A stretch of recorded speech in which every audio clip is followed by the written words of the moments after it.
Chapter 3, all about vectors. A vector is defined as a mathematical quantity with magnitude and direction. We've seen some examples of vectors already, things like velocity and acceleration are two good examples of vectors. When you see these written in your book, a velocity or an acceleration, to describe them as a vector, they'll either be in bold, or occasionally you might see a little variable v for velocity with a little arrow over it. That little arrow right there, that means I'm talking about a vector. And I will likely switch between these different orientations. So I might bold some things, I might put things in little arrows. If bolding is too difficult, you should understand these arrows mean I'm talking about a vector. One of the first vectors that your book discusses is the so-called displacement vector. This is kind of a strange concept for some students, but we'll go ahead and cover it. Displacement vector. I want to go from point A to point B. The shortest distance between those 2 points is a straight line. I put a little arrow on it. This is my displacement vector.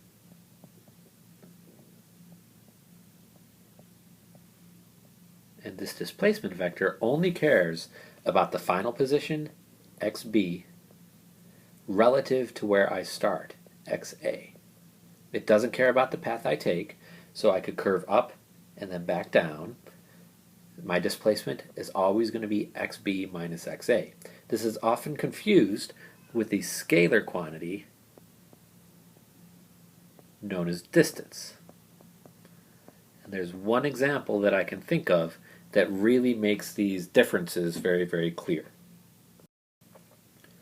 That example that demonstrates the displacement vector versus the distance scalar is throwing a ball up in the air. Say I take a ball, I throw it up. I throw it up a distance of 1 meter, and then it falls back down a distance of 1 meter to where it started from. If I discuss my distance has no idea what's going up, what's going down. All it cares about are the numbers, the magnitudes of how far I went. So my total distance that I travel in throwing this ball up is 2 meters. Most students would venture to say that the displacement, how far this ball traveled, is also 2 meters. This would be wrong based on the definition of displacement. Remember, displacement only cares about the final position, in this case, where I am right here, minus my initial position, again, where I am right here. And if you notice, the ball kind of lands at the same height that I threw it from. So in this case, we have some height that we're doing. So I'll put my coordinate axis in here. I have my x and I have my y. So I'm traveling in the y direction. So I'll say I have some final height yb and some initial height ya. And the difference between those two is going to be my displacement. And if my ball lands up the exact same place where I threw it from, then these distances cancel out. And I get a total displacement of 0. I ended up where I started. This is the common confusion that you get between distance and displacement. Distance describes how far you go. Displacement describes how far you go relative to some initial starting position. So it is a vector quantity. It cares about where you start, whereas displacement doesn't. It cares about how big your distances are. Your book discusses various ways to add vectors. I won't go too in deep depth with this. We'll just summarize. We have a C vector. Remember, this little arrow that you see will sometimes be used to represent a vector. Some C vector is equal to an A vector plus a B vector. We can add these algebraically, or we can add them graphically. So with graphs, what we want to do is add using an approach called the tip to tail. Tip to tail. So then we draw a coordinate axis. I have x, I have y. Let me draw a vector A. Okay, I'm going to reach the tip of this vector A. And at that tip, I'm going to draw my vector B. Okay, so I have an A vector, and I have a B vector. I use the tip to tail method. I take the tip of vector A and stick the tail of vector B on that, draw my vector B, and I end up with some final vector, some resulting vector, that is the combination of those two. That's going to be my resultant vector C from adding my vectors together in the tip to tail method. Other interesting things about vectors: the order doesn't matter. Order does not matter.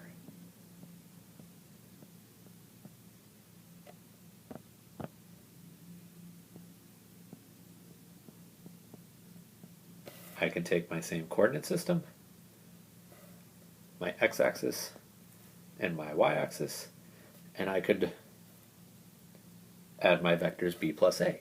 So I take my b vector, put it at my origin, I draw my b vector in, same length as the vector above, and then I can draw in my a vector, and the resultant vector c is still about the same, the same length. So what this means, this is a commutative law of addition. That means vector a plus vector b is equal to vector b plus vector a.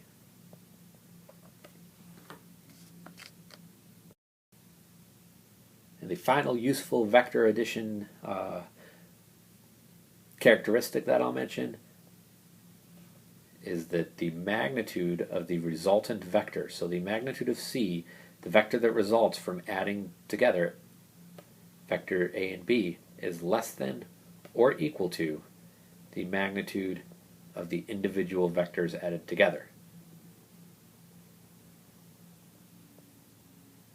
Just to help us out, clarify these little bars, which usually mean absolute value. In physics and math, they are often taken to mean a magnitude.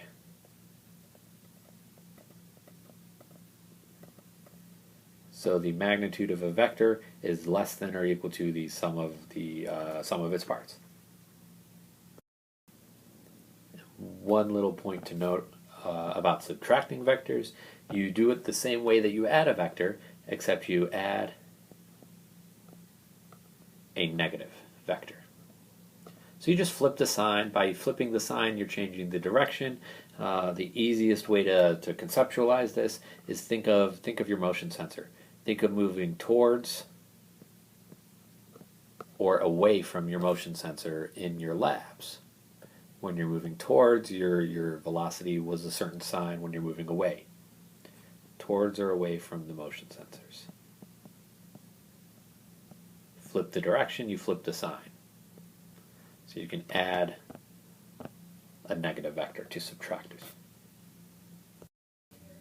So one of the most useful skills that you can develop in working with vectors is to break them up into their components. So this is going to require trigonometry. So let's draw a vector. We'll call this vector r.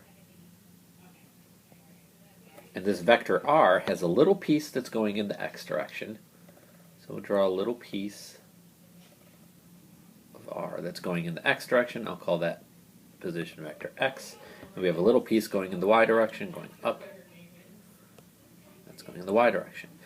So I can take these two vectors, x and y, and I can add them tip to tail. So I take the tip of my vector x, attach the tail of vector y, add it together, and I get my vector r. These vectors, this vector r has an angle of theta, and I can use this picture to tell me everything I want to know about the components of a vector. If I notice, that's a right angle.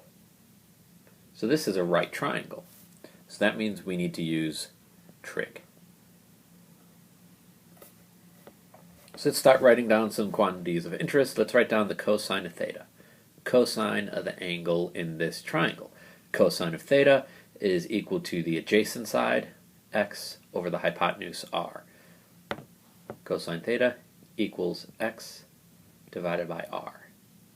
So this means that my x component, if I solve for x, is going to be equal to r times cosine of theta. And I just found the x component of my vector. I can use a similar approach to find the y component. I can find sine of theta. Sine of theta is opposite side. It's going to be y over hypotenuse, which is r. So sine of theta is y divided by r. I can solve this for my y component. Y is equal to r times sine of theta.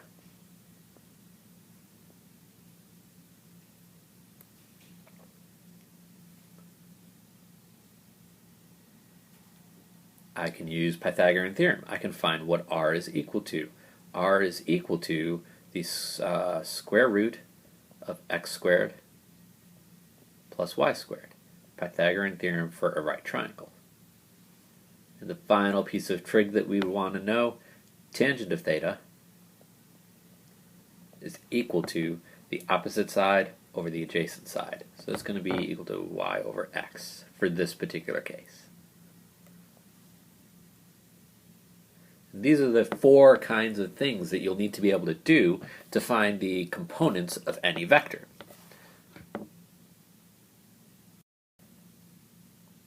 So the general situation we'll have for most vectors is this picture over here. We'll have an x-axis, we'll have a y-axis, we'll have some vector, and we'll have an angle that's relative to the x-axis. So if this is the case, then in general, we'll have our vector A. We'll have some x piece of our vector A. That x piece is going to be A times cosine of theta. We'll have the y piece of our vector A. That's going to be A sine theta. And then we can find the magnitude of our vector A. Remember, these two little bars that specifies magnitude is equal to the square root of ax squared plus ay squared, which is just the Pythagorean theorem. Now, an important point to make about these general rules is that they are general. You could have a case something like this, where the general rules don't actually apply. So I still have my vector A. Here's my vector A. I can write down my vector A. If I want to write down AX, I need to look at where AX is. A along the x-axis. A parallel to the x-axis. This is going to be my AX. Generally, we would put A cosine theta. We can see AX is on the opposite side from my theta. The opposite side comes into the sine of the angle. So this case, AX would be A times sine of theta. AY, Y side, let's draw it in. Our AY component of our vector, and we can very clearly see that AY is adjacent to my theta. The adjacent trig function is going to be cosine. So AY in this case is A times cosine of theta. And the magnitude of A is still going to come from Pythagorean theorem, still going to be ax squared plus ay squared. So this is a caveat that your book doesn't mention too well, but you should always look at where this angle is. The general rules might not always apply. You can't just memorize AX is A cosine theta. You have to look at the picture in every case. So now that we know how to find components of a vector, we can talk about how to add vectors and how to do it without making graphs. So let's say I have a vector C that's equal to the sum of vector A and vector B. We have a property of vectors that tells us that the magnitude of that sum vector, the magnitude of C, is going to be less than or equal to the magnitude of A plus the magnitude of B. So a vector is less than the sum of its parts. And the reason for this is that when adding vectors, you can only add components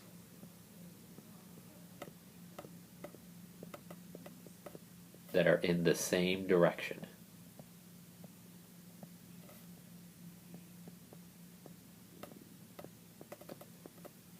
And let's flip to see an example. So this is the situation that we're talking about. I have a vector c. That vector c is the addition of a vector a plus a vector b. We've seen that I've done the tip-to-tail method to add my vector a to my vector b, and I've got a graph that shows me my answer. But what if I don't have that graph? What if I don't want to graph the answer?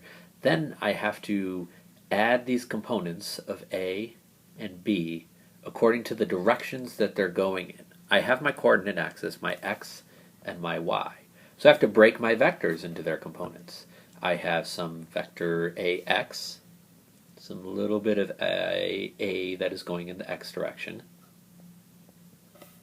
and I have some little bit of b that's going in the x direction. I also have some little bit of a that's going in the y direction. Likewise, I have some little bit of b that's going in the y direction.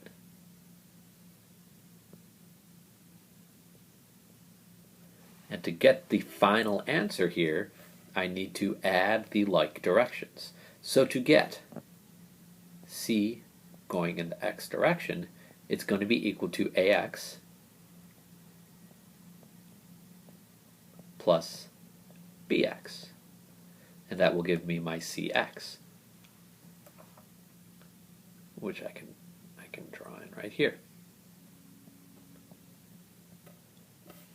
To get my cy, I'm going to need to add ay plus by. And there's something to note here. If we notice, vector ay is going up. In chapter 2, I mentioned that I like to choose my coordinate system in such a way that I draw my coordinates, and I choose anything that's going up as positive, anything that's going down is negative, anything that's going right is positive, anything that's going left is negative. So if I look at my vectors here, my ay is going up. I chose anything going up is positive, so ay is going to be positive. Then I look at by. by is actually negative. It's going down, so it must be negative. So I need to plug in that negative for my by. So my cy is the sum of components in the y direction. Then if I want to know the magnitude of c, how big c actually is, I can do c still going to be the square root of the vector components of c. c in the x direction squared plus c in the y direction squared, and take the square root of all of that. And we can extend these rules into 3 dimensions. So we have a cx is equal to ax plus bx from last slide. We can also do cy is equal to ay plus by. If we have a 3rd dimension, typically we choose the z direction, so cz is going to be az plus bz.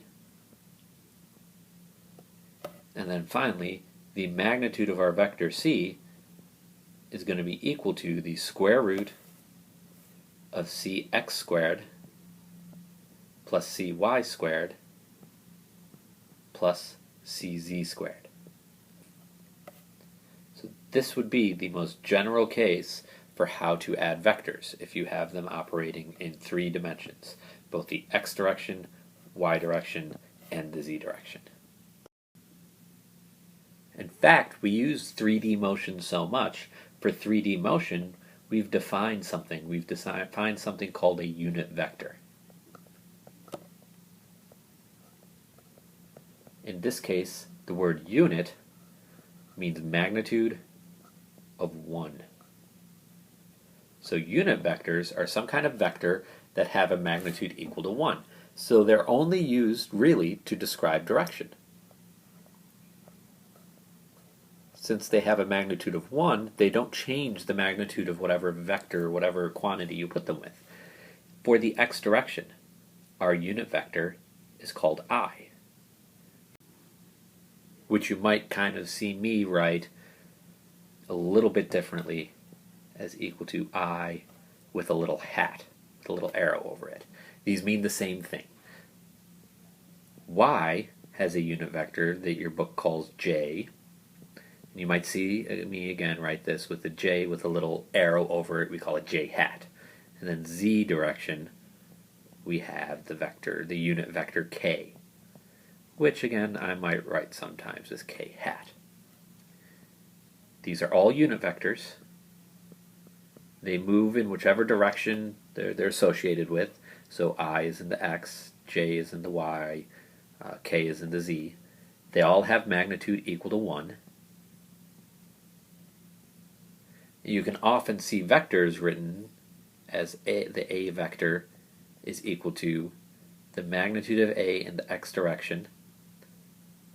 Notice no little arrow, so I attach this little I hat to tell me the direction, to attach on the vector characteristic of direction, plus AY, the magnitude of my vector in the Y direction, and I'll attach a little J hat to tell me that it's moving in the Y direction, plus AZ and a little K hat to tell me that I'm moving in the K direction, the Z direction.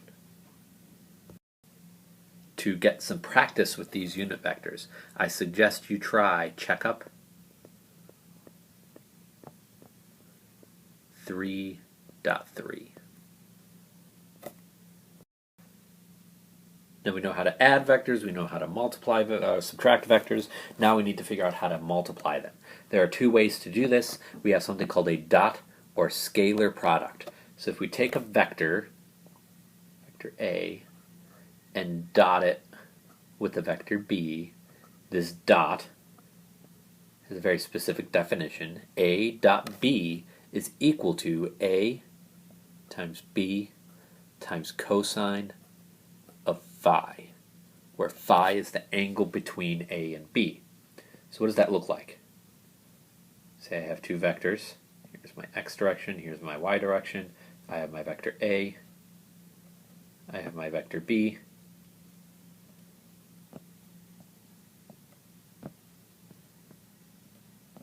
And they're separated by some angle phi. So I can multiply these together in a dot product, and A dot B is going to be A times B times cosine of phi, the angle that separates the two. One of the most useful aspects of the dot product comes when we take two vectors. Let's say we have a unit vector in the x direction. Remember, that's going to be I hat. We have a unit vector in the y direction. That's going to be j hat. And let's say I take the dot product of those two vectors, I dot j. Seems like it's going to be complicated. I magnitude times j magnitude times cosine of the angle between the two. The angle between these two is 90. Cosine of 90. The magnitude of I is 1. The magnitude of j is 1. So I dot j is equal to 1 times 1 times cosine of 90. Cosine of 90 is 0. So I dot j is equal to 0. The useful aspect of this, what this means for us, is that any perpendicular vectors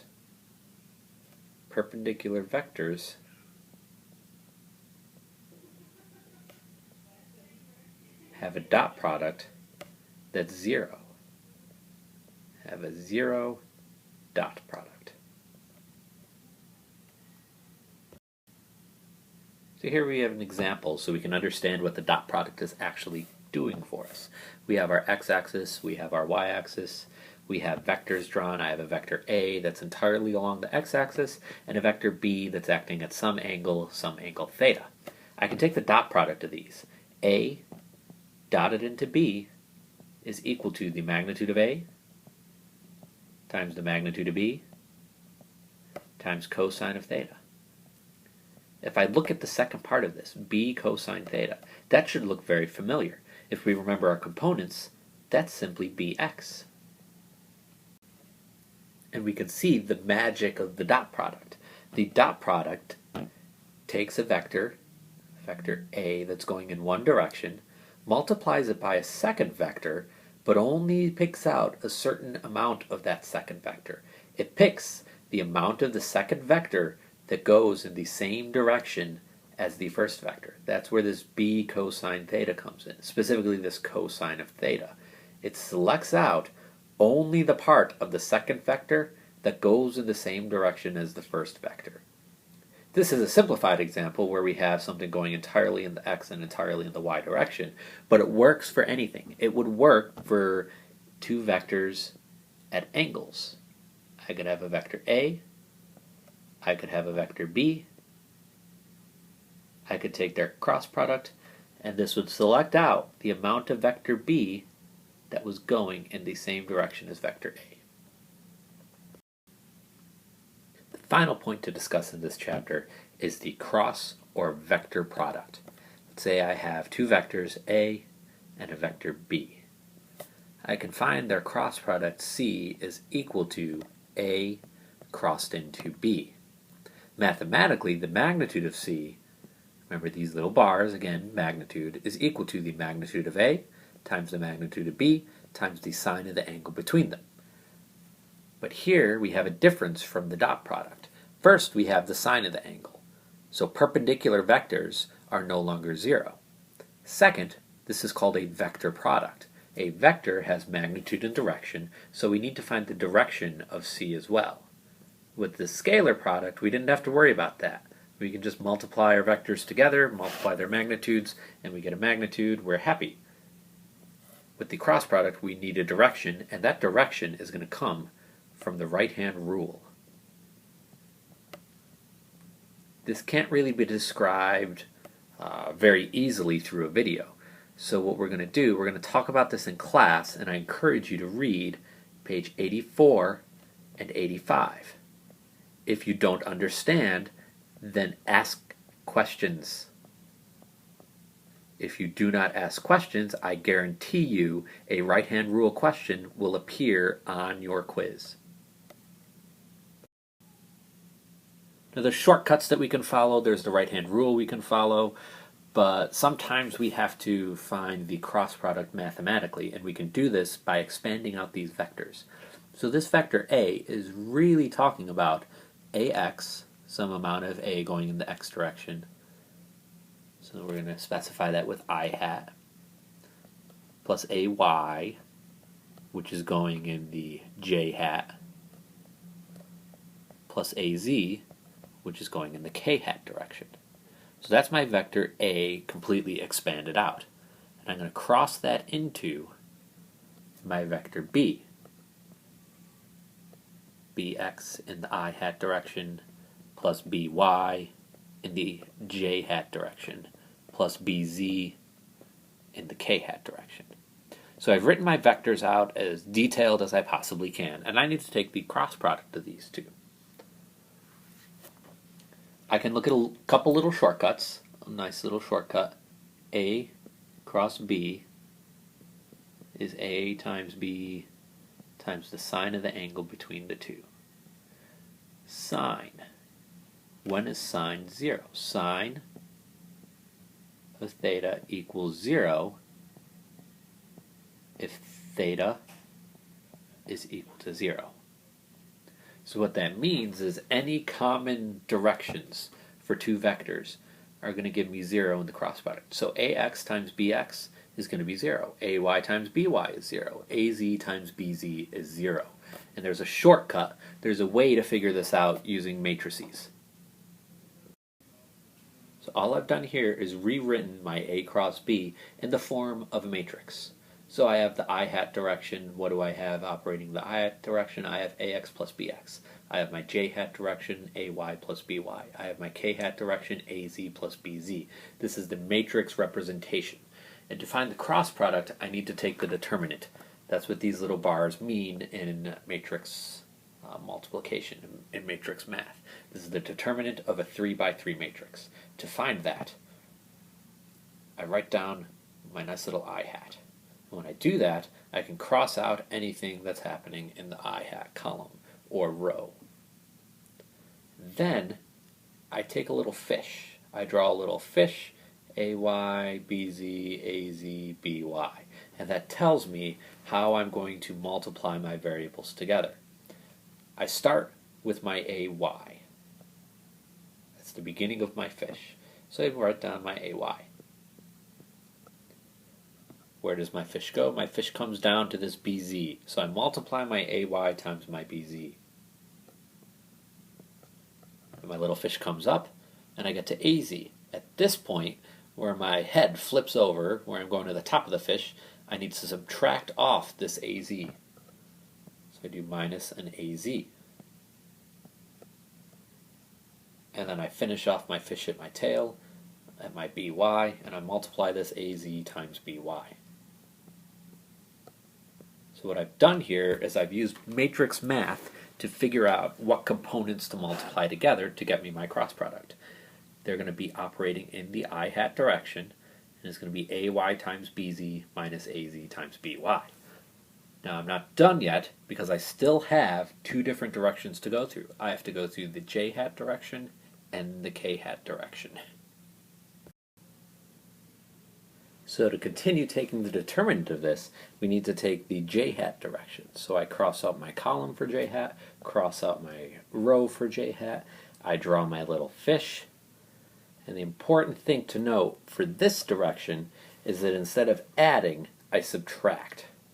So I subtract my fish that I make in my usual way, AX times BZ minus AZ times BX.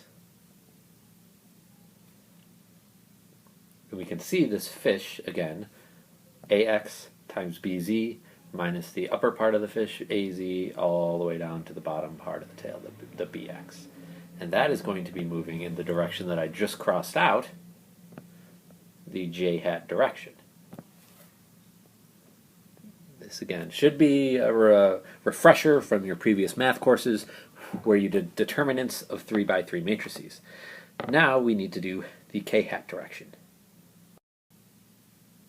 And to do the K hat direction, we cross out our K column, we draw our fish, and our K column goes back to the normal way of choosing signs. So we have plus K hat direction times our fish. We started our AX,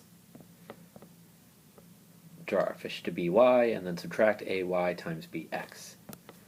We have our AX times BY minus AY times BX. Again, that comes from drawing our little fish shape. And now we have the cross product of A cross B in all general cases. In the I hat direction times AY BZ minus AZ BY, and so on.